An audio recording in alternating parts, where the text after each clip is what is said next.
second attempt at this. I'm testing out a new gimbal for potential live streams for more of these in the future. We are live from the lobby at the, what do you call this place? I don't remember. I've been here so long I've forgotten. It's the, go live and lose my train of thought. The Bahia Principe Luxury Bougainville Resort in the La Romana area of the Dominican Republic. Our first time here. It's been a good trip. Unfortunately, it is our last one, not our last trip, but our last day of the trip. So just relaxing in the lobby right now. We're kind of in the limbo time between when we would depart and when we would be stuck here. So we're kind of in that limbo where we can't really go to the pool. We've already eaten breakfast. Departure's not for another hour or so. So we're all packed. There's kind of nothing left to do but hang out in the lobby and have so-called beveraginos, as Jessica calls them. I don't know what this is. She just handed me this and told me to have a drink, but thought we'd pop on, talk live for a little bit, just share our thoughts, share our experiences, what all we've gotten into so far on the trip. Kind of did this already. I've been recording some stuff for the future vlog. We're about 2 days behind, I think, on the actual release of the vlog. So today's vlog is actually what we're doing Thursday. So this vlog would come, and I'm recording today, would come out Monday. Hi, Guy. Good to see you there. Yeah, so we're a little behind, but so some of this stuff will be repeated if you're watching the vlog series, but just thought we'd pop on real quick, share our thoughts a little bit, and let everybody know what's been going on down here. Jess, I'll let you take the floor first.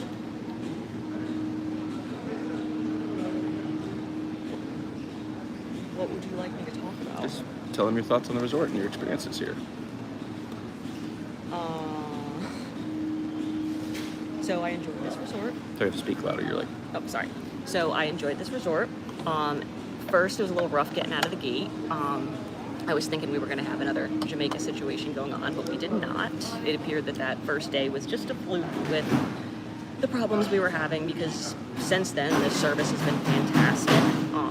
I actually really do like this resort. I actually like how small this is compared to previous videos where we've said we haven't liked the smaller ones. I kind of like how this one's smaller. For some reason, it feels different. What else? I believe Matt said in either a vlog that's coming out or one that's going to come out in the future, we're probably not going to return until they do some room upgrades. That was probably the only downfall, was the room was a little shabby, a little dated, a little old. But everything else, amenities-wise, has been fantastic. So I'm going to put that back to you, because I do not like being on this camera and put on the spot like that. Don't like that at all. yeah, I would mostly share most of the sentiments Jessica had there. We enjoyed our time here. I was a little nervous coming into the trip. One of those. I was a little nervous coming into the trip. Just, anytime you go somewhere different, we're so used to our routines at CNCon, at Armbar, at Akamal. Trying something new, trying something different for the first time was a little bit nervous. And when we kind of got off to that rough start that she talked about on our first day here, it was kind of like, oh no, here we go again. Because you get off to a bad start on the trip and you're just looking down the barrel of like a whole week of not fun. It's never great, especially when you're on a trip like this, because it's not like if you go to like Florida or you go to wherever, if you don't like your hotel or something like that, it's relatively easy to change and switch out and move to a different hotel. A resort trip like this, you're kind of locked into where you're staying. So if it's rough, if you don't like it out of the gates, you're kind of in a bit of a rough spot there. But it turned the corner, like she said, and everything's been great. I kind of ended up liking how small the resort is, because we just kind of walk everywhere we wanted to go. The restaurants that were at the La Romana that we had for a la carte, so instead of having to find a cart to get over there, we could just easily walk to them. When we decided we wanted to try the buffet that was over at La Romana, that was an easy enough walk. So some of the stuff that I was nervous about coming in, like the smaller resorts, stuff like that, turned out to kind of be good stuff on this. So I had a pretty good time overall. Where does it rank in terms of Bahia resorts you've been to? I would say it's probably, and this is not fair to it, because I do like this resort. I did have a good time here, but it would be just above Jamaica, but kind of behind everything else. Yeah, Jessica would agree with that. It's CNCon is probably my current favorite. Akamal is probably second. Akumal or Ambar are kind of like neck and neck there. Both of those are kind of in the same range. And then this would be right after those. How's the Smeat at the buffet? Hey, I like the buffet. I thought it was kind of par for the course, standard that you see at most Bahia resorts, but she was a little bit more down on the buffets than I was. She didn't dislike it. She just thought they seemed like they were a little smaller, maybe didn't have as many options as at some of the other resorts. But yeah, I'd put this ahead of Jamaica, but I'm getting hit up for money here. Hold on, I'm getting hit up for cash. All this cash. It's above Jamaica, but it's like well above Jamaica. We had not, if you haven't seen that video series, yeah, very high Jamaica. It's just a little bit behind the others, but way ahead of Jamaica. We just unfortunately did not have the best experience there, and that's one I'd love to give it one more shot. I think we have, just I said, 13 weeks left on our Privilege Club package that we initially bought with Bahia. So I would like to give Jamaica another shot because we went there at a weird time. I asked somebody just asking the question, will you redo Jamaica when its renos are done?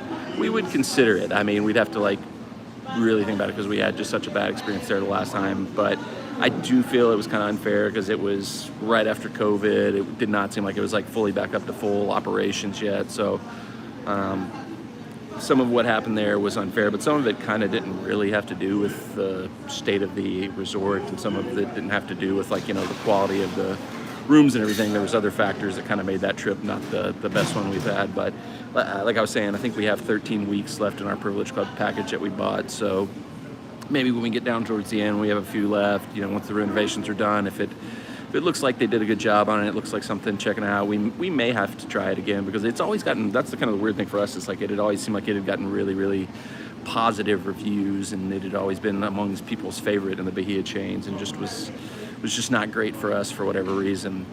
But I think also the same as this one, a lot of what ended up making Jamaica seem negative was that we've had such better experiences at the others. It wasn't even that it was a bad experience at Jamaica. It was just that it was so much below what we had come to expect from Bahia. So it's a possibility, definitely, with renovations potentially coming there and updates coming there. It's definitely a possibility we fit it in one of these last handful of vacation packages we've got coming up. Let's see here. Michelle says, I know you prefer the adults only vibes. Will you try the luxury Esmeralda in Punta Cana? I'll ask Jessica when she comes back over. I believe she's actually stayed at Esmeralda either with her friends on a girls trip or with her mom when they went one time. They go there just, because it's a little bit more cost effective for them. But, we kind of go all out when we go on our trips together. I'm almost positive that her and either her girlfriends or her and her mom stayed at Esmeralda one time recently. So when she gets back over from getting 2 drinks for herself over at the bar, I'll ask her and check on that to see, and she can share maybe some of her experiences with the Esmeralda. But one of the things that's nice about Privilege Club, that's nice about staying at the luxury resorts, even when we aren't staying at the grand resorts or aren't staying at the non-adults only resorts, you kind of have the freedom to move about and kind of explore and kind of check out the other areas as you like. That's what Jessica kind of was talking about, because we were talking about potentially doing the newly renovated adults only area in Mexico, the Grand Tequila. And then Jessica was like, well, we don't really have to stay at the Grand Tequila to check it out. We could still stay at Akumal or Siancán. I may be mixing up resorts. I think Akumal is the one in Mexico, but Akumal or Siancán, and then just walk over and kind of explore around in Grand Tequila to see if it would be something we actually wanted to book in the future. So those are the kind of things we have been discussing in terms of what we want to do for our next trip. We're going to go somewhere else again in the spring, most likely Mexico. The only question right now is, are we going to do Bahia, Mexico, or are we going to test the waters and jump out and explore something else? She's back now. Hey, Jessica, have you stayed at Esmeralda? No, because Esmeralda has children. Okay. All right. For some reason I thought you had done Esmeralda on one of your girl trips or one of your... No, the only one that I've ever stayed at that has children was Akumal. But we mostly stayed in the adults only building, and then the one time me and you went, then we stayed in the swim-up rooms because they didn't have the swim-up rooms in the adult only section. Gotcha. Okay, so I was mistaken on that. She's not stayed at Esmeralda. They just redid it, though. It's beautiful. Yeah, she said they just redid it. She's walked through there and it's beautiful. So traveling with families, that's probably a good option if you do have kids. We are childless millennials, so we try to avoid the regions with kids. I will say, for whatever reason, when we ventured over to the Grand area here at La Romana, I don't know exactly why. There's no real reason I can think of this, but the kids here are not, no offense to anybody that has kids, but the kids that we've encountered here are not nearly as annoying as kids seem to be at some of the other resorts when you venture into the areas where it's full family and stuff like that. So I don't know if it's just like because it's smaller, families don't come here as much, or there's less stuff for the kids to do, so maybe they don't come here as much. But for whatever reason, the kids that we have encountered when we've been over in the family section here have not been nearly as annoying as they've been at other resorts we visited in the past. So if you're childless millennials like us who shy away from children, at least for us this week, they were not a major annoyance. We ate breakfast at the buffet at the Grand Side every day pretty much, and they weren't running around chilling. They were on their best behavior. It was a lot of little nephew P's out there. He just texted me. He said he's watching the stream, but he can't comment. I guess his mom doesn't let him get into internet chat rooms and talk to strange old men like myself. Somebody else just asked. Yeah. Somebody else. So shout out nephew P. Thank you for watching. Love him. So. A gift for him. Oh yeah, we got a gift for you when you come home. And it's not the Goofy Mermaid I sent you a picture of. That was just a joke. Somebody asked, how are the espresso martinis? They are very good. I don't have a good point of reference on this. I'm not a drinker, so I don't really drink outside of stuff just to force me. I did watch the lady make this, and she put my first one 2 full shots of Absolute vodka and about a shot and a half of Kahlua in this first one. So they are. I mean, martinis are basically all liquor anyway, so it's not like they have much of a mixer to begin with. But they make them fresh. They make them strong, and they make them fresh here, and they're good. So. Use the espresso machine and make them fresh. Mm-hmm. Got an espresso machine behind the bar, so they make the fresh espresso to mix in with it. It's all high quality. No complaints on the espresso martinis here at the resort. So here comes another one. They did ask what vodka you wanted. I said Absolute. I wasn't sure. Mm-hmm. Mm-hmm. It was between that and Sky. I wasn't sure what you liked. Yep. Absolute. Probably better. Yeah, I'd go Absolute if that's the choice there, as opposed to the Christophs or whatever's in the thing. The Grey Goose is a waste to put in like a mixed drink. Yeah, I don't know. Grey Goose and cranberry. From what I've been told, is a pretty delicious beverage. Do you have anything else you want to share? I think we were just popping on for a quick one, just to kind of share our in-the-trip thoughts and experiences. Anything else you want to shout out? Not really. I think we hit a lot of it truthfully in the upcoming vlogs. We discussed a lot of the differences, the things we liked, the things we didn't, what they could do better, what they did great, etc., etc. Yeah, no, I will shout out the staff here. Has been fantastic, as is the case at most Bahia resorts. Like I said, we kind of had a weird, wonky start to the trip, but that just seems like it was just a weird one-off aberration. Nothing, because everybody else no work. Because ever since then, it's just been top of the line, highest level of service you could ever expect to receive. So, shout out the staff here; they're doing a great job, and they made the trip. There's an old saying for Disney heads like me that it's the cast members that make the magic, and it's somewhat true of the Bahia people here. It's like the staff.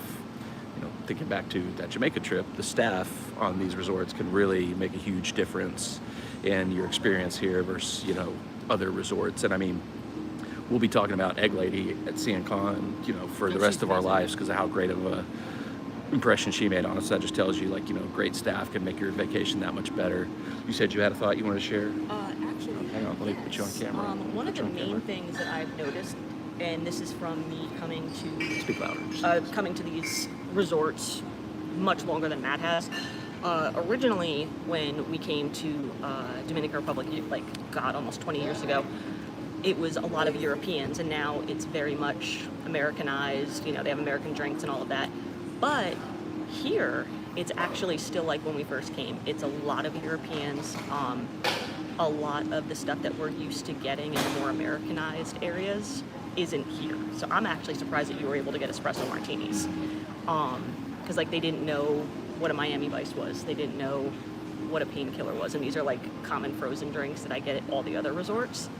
But they had no idea. So we had to, basically explain and give them the recipe for that.